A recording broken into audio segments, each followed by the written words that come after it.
Hello, everyone. It's Mrs. Bean, and I am here to read more from Marshfield Dreams When I Was a Kid, a memoir by Ralph Fletcher.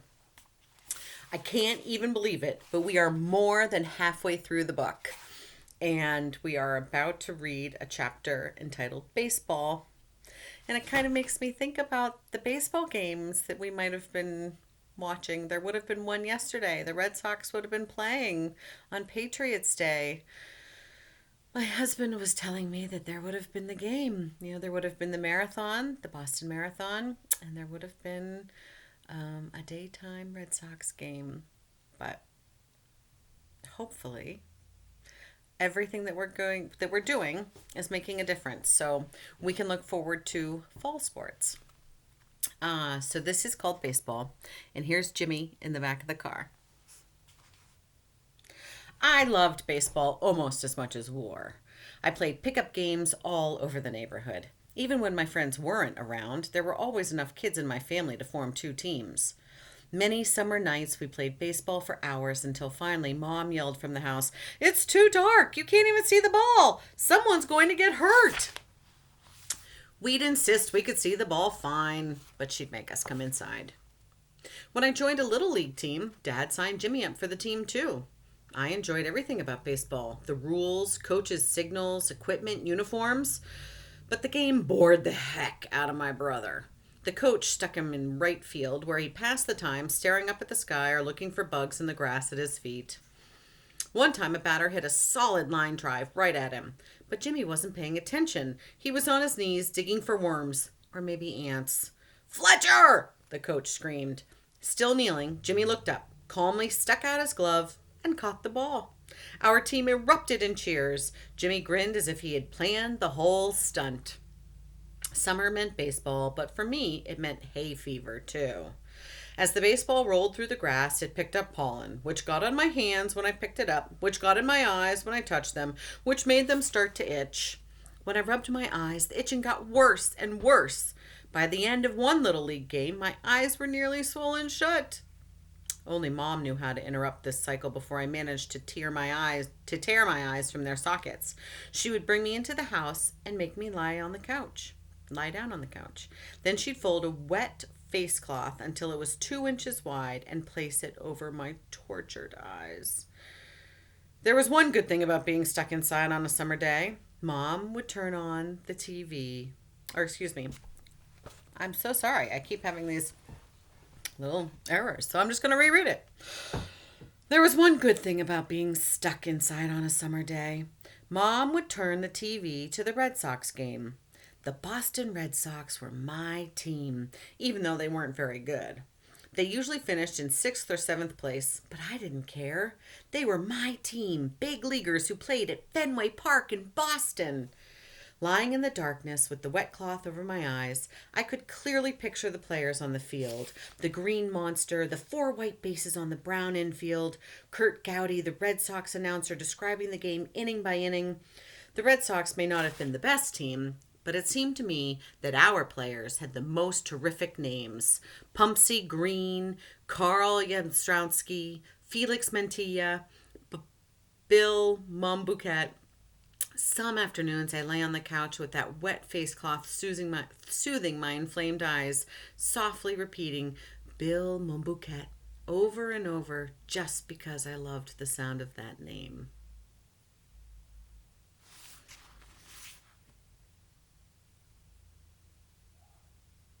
I have to tell you, my husband always listened to the Red Sox too.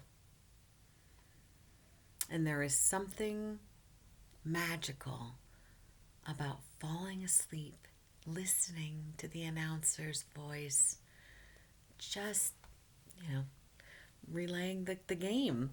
And there were many nights when that's what he did. He fell asleep listening to the game. So I think he has a connection to this chapter. Our next chapter is called Michele-with-One-L. And I'm going to read the caption under the picture. My 4th grade class picture. I'm in the top row, second from right, with Steve Fishman to my left. Andy Hunt is seated bottom right. Let's see if you can find him.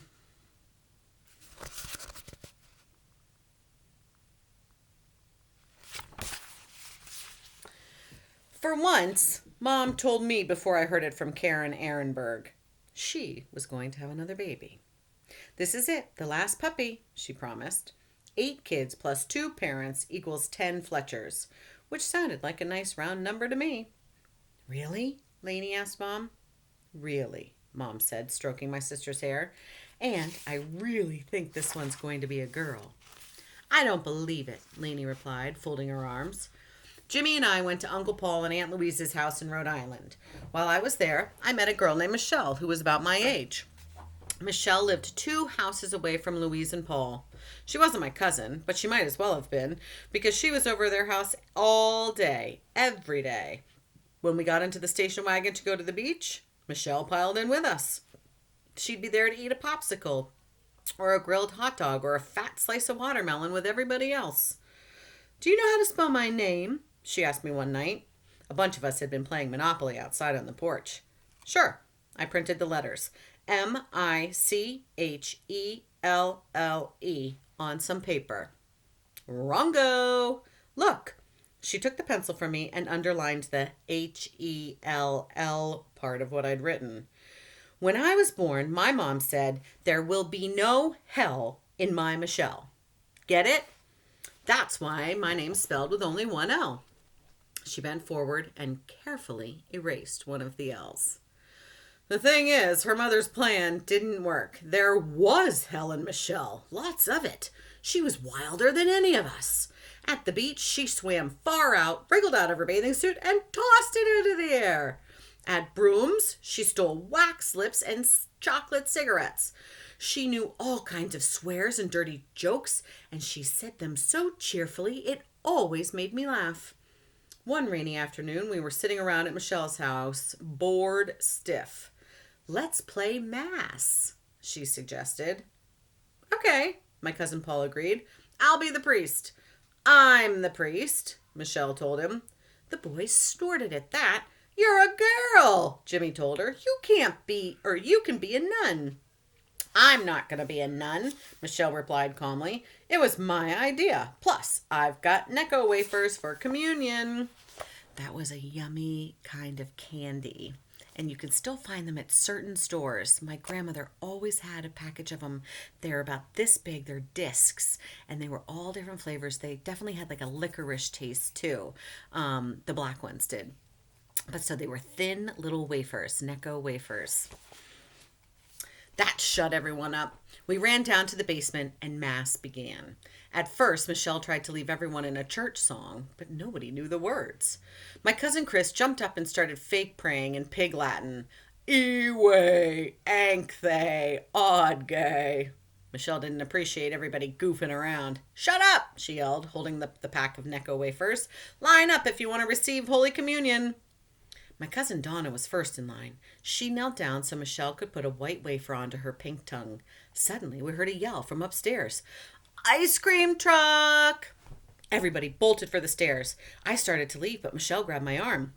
She held out a Necco wafer, a brown one, my favorite. Don't you want to receive communion? She asked. Okay. I did want that brown Necco wafer, but I didn't want to miss the ice cream truck either. Kneel down, she said softly. Close your eyes. Uh-oh. Remember, she's a little mischievous. I did, but before I could even stick out my tongue, Michele kissed me on the mouth. Then she ran upstairs laughing. Later, the rain finally stopped and we had a big game of hide and seek. Michele and I hid together in a tree. We waited for a long time, but nobody found us. Or maybe the game was over. Finally, just to see what would happen, I leaned over and kissed her. The first time I'd ever kissed a girl. I had to hide a shiver of excitement at how soft her lips were and the way they fastened themselves to mine. Next day, Jimmy and I went back home. We ran into the house and found Mom sitting on the sofa. Lainey was next to her, beaming, holding a baby girl. Kathleen Jean Fletcher. I couldn't remember if I'd ever seen a baby girl before, and I bent forward to take a closer look. Now we had 6 boys and 2 girls. I went back to life in Marshfield with my family and friends. In September, when school started, Karen Ehrenberg gave me one of her looks, like she knew every secret in the entire world. But this time, I looked straight back at her because I had a secret too. And here's another chapter. This is called Rhode Island Reds. He's 12 years old now. Wow, Ralph is growing up. And he has a picture of his brother. So this is Tommy's 3rd grade picture. And he's got this little bow tie on. Isn't that the sweetest? This little bow tie.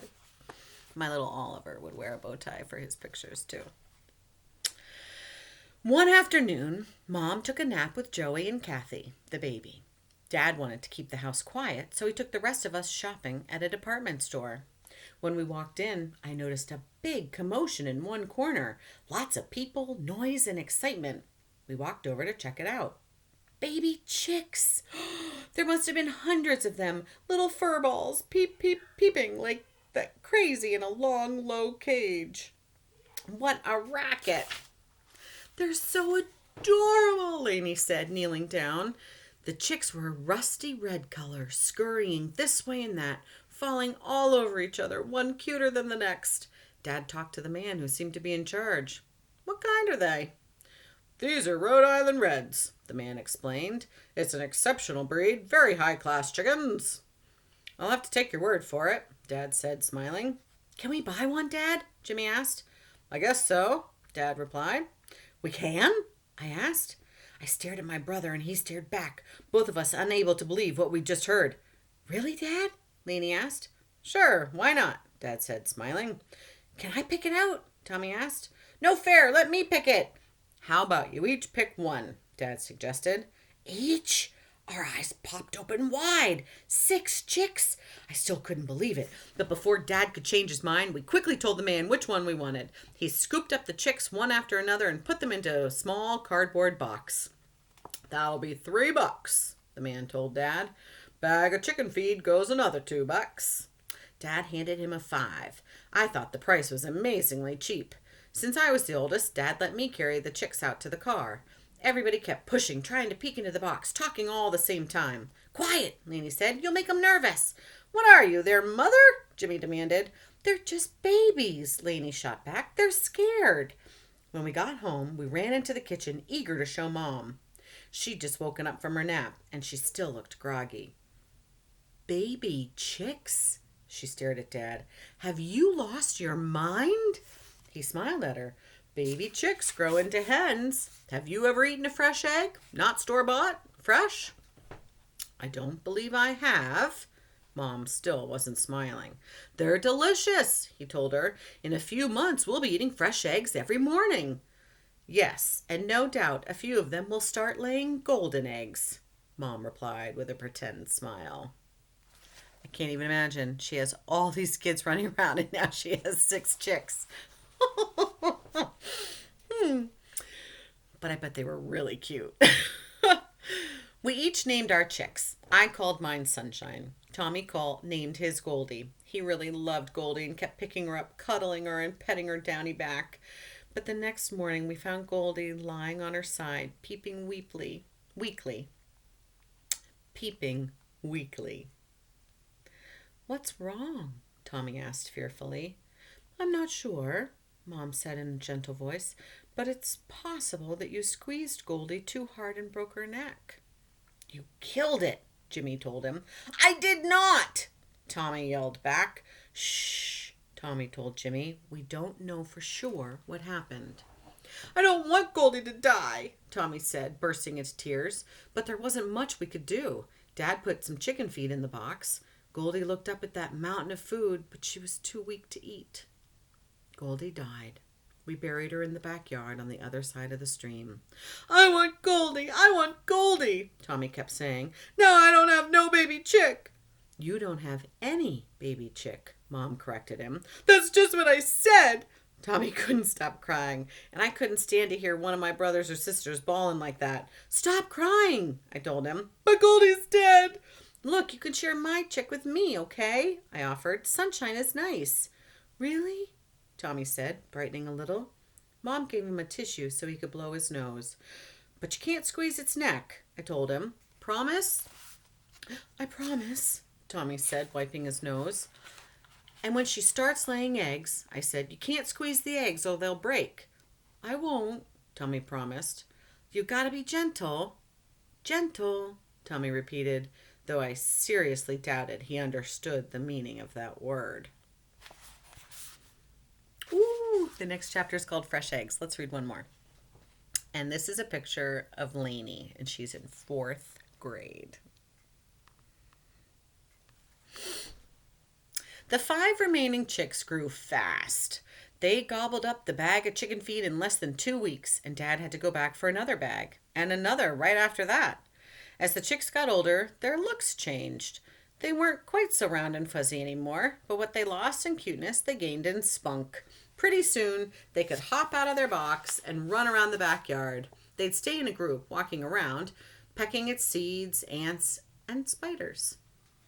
The chicks stayed outside most of the time now, even at night. The way they looked, all wide-eyed and alert, made it seem like they were thinking hard about something, even though Jimmy insisted that their brains were too tiny to think very much. They would have been good pets except for one problem. They pooped all over the place. I tried to avoid stepping in it, but you couldn't always see it in the grass. The poop got on our shoes, and we tracked it into the house, staining the rugs and stairs and making everything stink to the high heavens. Mom went absolutely nuts. Take off those shoes. Leave them outside. Do you want to clean up this stuff? I never, ever should have taken those chicks into the house in the first place. Easy, Dad said, helping her clean up the mess. Remember, fresh eggs are coming. I'm about to come unglued, she shot back. Early one Saturday morning, I heard something outside my window, a sound that was strangely familiar. When I rushed into the kitchen, I heard it again. Cock-a-doodle-doo! Some of the other kids ran into the kitchen, too. Dad stumbled in, half asleep. What time is it? He asked, peering at the clock. 5:15 a.m. Hey, Dad, they're roosters, Jimmy said, laughing. Roosters? Dad went to the window, looking out into the thin morning light. Are you sure? Yeah, I just watched them crowing, Jimmy said. Look, they're all doing it. We pressed our faces to the windows in the direction of the backyard. Sure enough, they were all cock-a-doodle-doing. Sure enough, they were all cock-a-doodle-doing. Roosters, roosters! Jimmy, Tommy, and I started jumping around, screaming with laughter. The little kids looked confused. Roosters are boy chickens, Lainey explained. They don't lay eggs. Only hens do. They're not going to be hens? Bobby asked. Nope. Right then, Mom walked into the kitchen carrying Kathy. They're roosters, Mom, I told her. Mom stared at Dad. Fresh eggs, she said to him. Isn't that what you promised? Isn't that what you said? It looks like we'll be waiting a long time for those eggs. Lainey and I giggled. I'm sorry, Dad said. He looked sort of dazed. I had no idea they were roosters. I mean, the man never told us that. Did he, Lainey? Nope. She shook her head. Guess I'll have to change Jasmine's name to a boy name. The sound was loud and shrill. Cock-a-doodle-doo! The neighbors will love this, Dad muttered. Just what this family needs, Mom said, looking down at Kathy. 5 more boys in the house.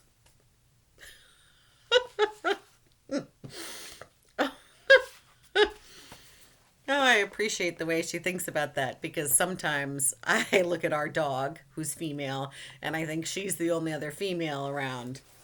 And I appreciate having one more female. So I hope that you enjoyed that. Get outside. I know that there are lots of little chicks around. I keep seeing pictures of them. Friends are posting pictures of little chicks, and friends of ours even just got ducks. So they have little ducklings, and spring is spring is that time of year when people do have them. I've thought about having chicks. And then I think I mentioned this the other day. They're across the street, so that's just fine for me. I hope you enjoyed our book today. I will look forward to seeing you all again soon. And please make sure that you take care of one another. Be well, be kind. And I will look forward to reading some more tomorrow. Bye bye.